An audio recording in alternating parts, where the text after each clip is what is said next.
Hello.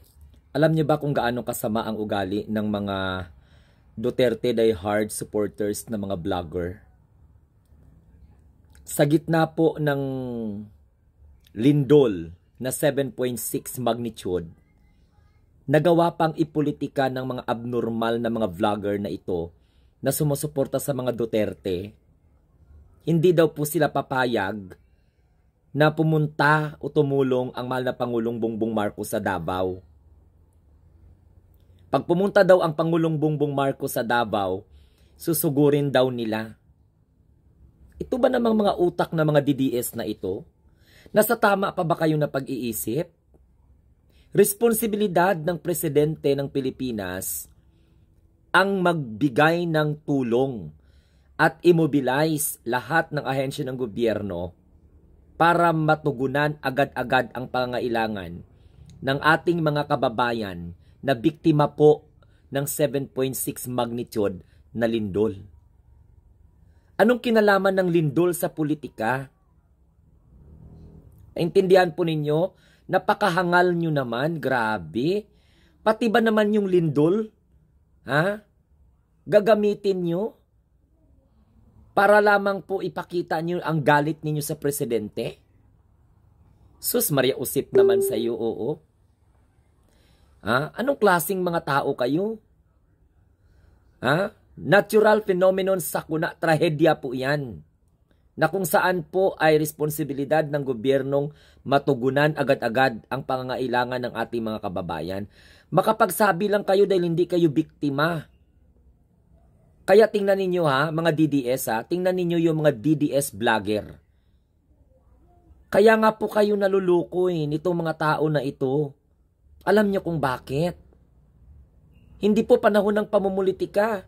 Pero nakakalungkot dahil may mga DDS vlogger na ayaw nilang tumulong ang presidente sa mga kababayan po natin na biktima po ng lindol dyan sa Davao. Lalong-lalo na sa Davao Oriental. So doon nyo na nakikita mga Duterte Dehad supporters, you are being influenced ng mga influencers na tudo suporta sa mga Duterte, pero natuturuan nila kayong magiging jablo. Kulang na lang buntot at saka sungay, demonyo na talaga. Kukuyugin daw nila ang presidente.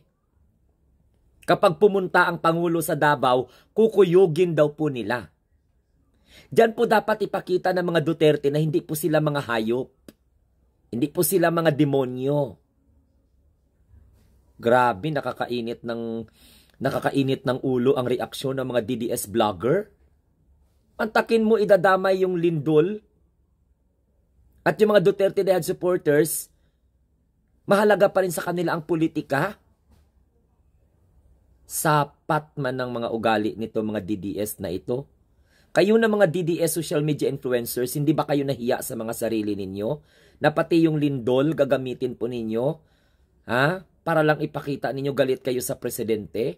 Anong kinalaman ng mga lindol na yan? At saka may mga biktima po.